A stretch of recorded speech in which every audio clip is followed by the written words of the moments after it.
sir. How are you?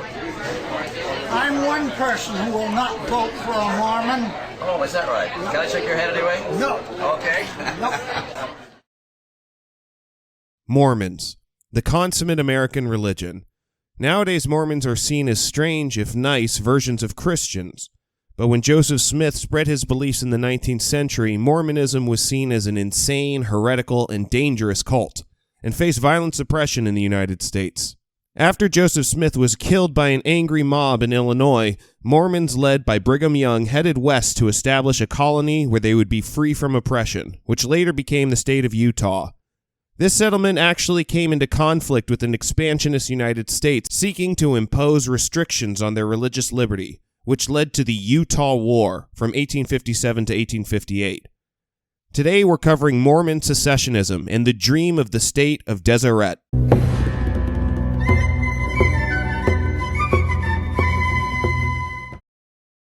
Joseph Smith was born in 1805 in Vermont to a Christian family caught up in the fervor of the Second Great Awakening that swept the United States in the 19th century, especially the region of upstate New York that the Smiths moved to.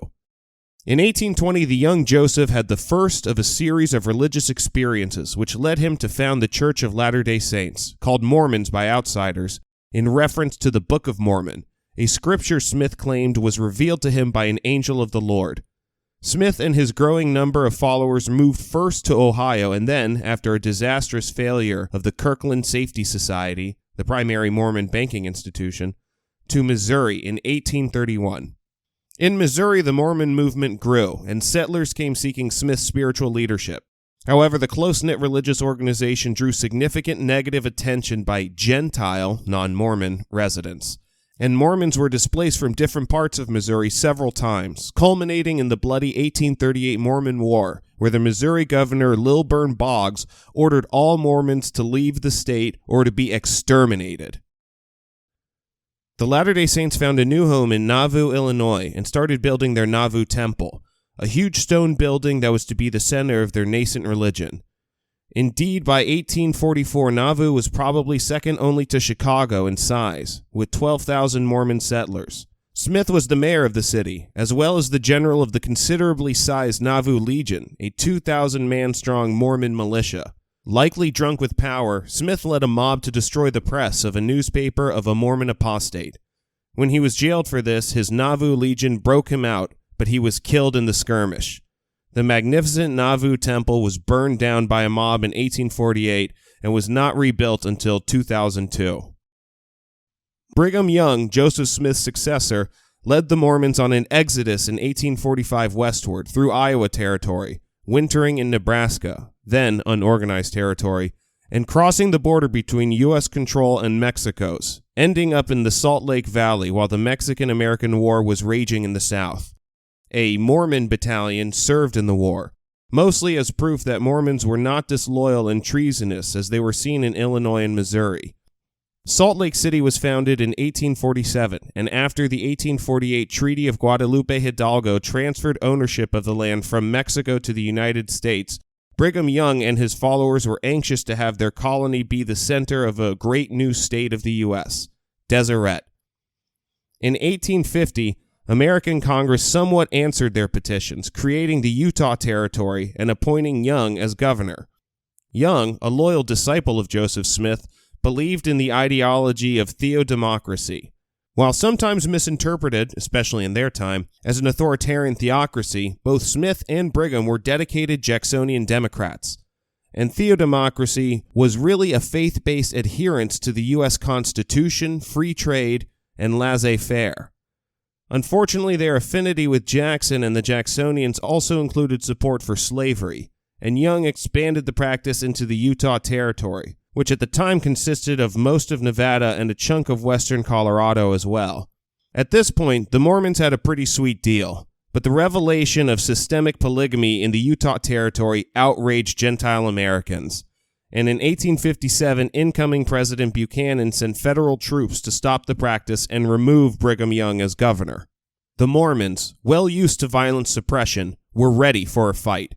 A Nauvoo Legion general advised his subordinates on guerrilla tactics, saying, quote, "On ascertaining the locality or route of the troops, Proceed at once to annoy them in every possible way. Use every exertion to stampede their animals and set fire to their trains. Burn the whole country before them and on their flanks. Keep them from sleeping by night surprises. Blockade the road by felling trees or destroying the river fords where you can. Watch for opportunities to set fire to the grass on the windward so as, if possible, to envelop their trains. Leave no grass before them that can be burned. Keep your men concealed as much as possible and guard against surprise. Little battle happened between Federals and the Mormon militia, but 120 Gentile civilians were massacred by the Nauvoo legionnaires at Mountain Meadows, and the officer responsible was later arrested and sentenced to death.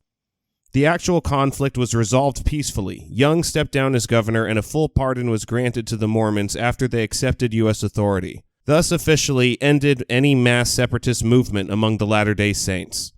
Ironically, Union occupation was cut short in 1861 when their fort was abandoned to go after the separatists in the South, leaving Utah with the plunder of $4 million worth of goods, while their Babylon, to the Mormon Zion, was tearing itself apart in the East. The American government remained suspicious of Mormon loyalty and suspected polygamy. The Mormons, mistrustful of outsiders themselves, tried to create a self-sufficient agricultural society in Utah, with church-directed cooperatives providing important infrastructure and a church-led boycott of all Gentile merchants until 1882. Brigham Young finally died in 1877, leaving behind a healthy religious movement that had been saved many times from near extermination. However, with the 1879 Reynolds decision declaring polygamy not protected by the Constitution, the plural marriage question continued to hound the Latter-day Saints. The church did not repudiate the practice until 1890, and Utah was one of the last Western territories to gain statehood in 1896 despite its relatively large population because of the fear of allowing a polygamous state into the Union. In 1898, Brigham H. Roberts was prevented from taking his seat in the U.S. Congress for his past history of polygamy, and Reed Smoot of the infamous Smoot-Hawley Tariff of 1930, while he wasn't barred from being seated, had to put up with 5 years of congressional investigation taking up the lion's share of his first term from 1903 to 1909, all based on polygamous accusations.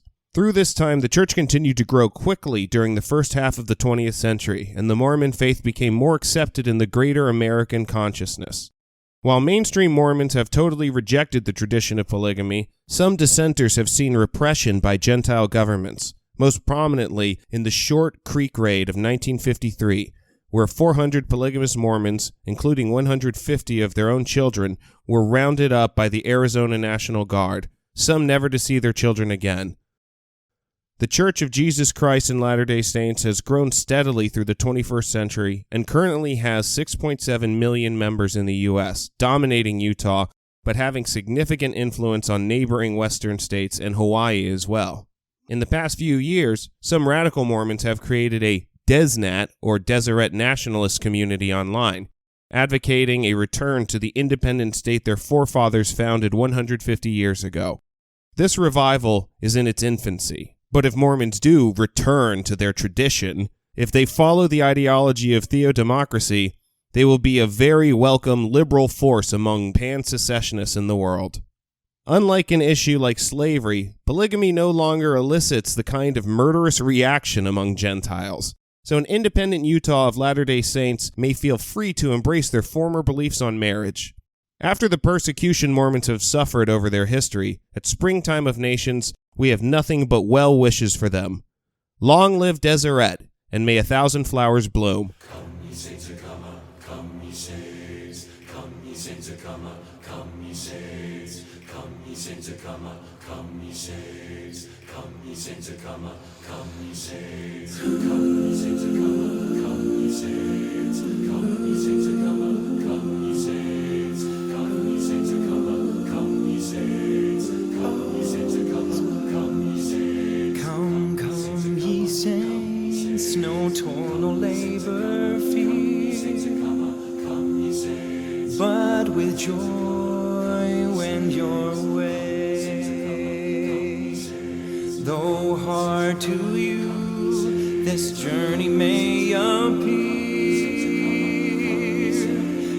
day shall be as your day. 'Tis better far for us to strive our useless cares from us to drive. Do this and joy, your hearts will swell. All is well, all is well.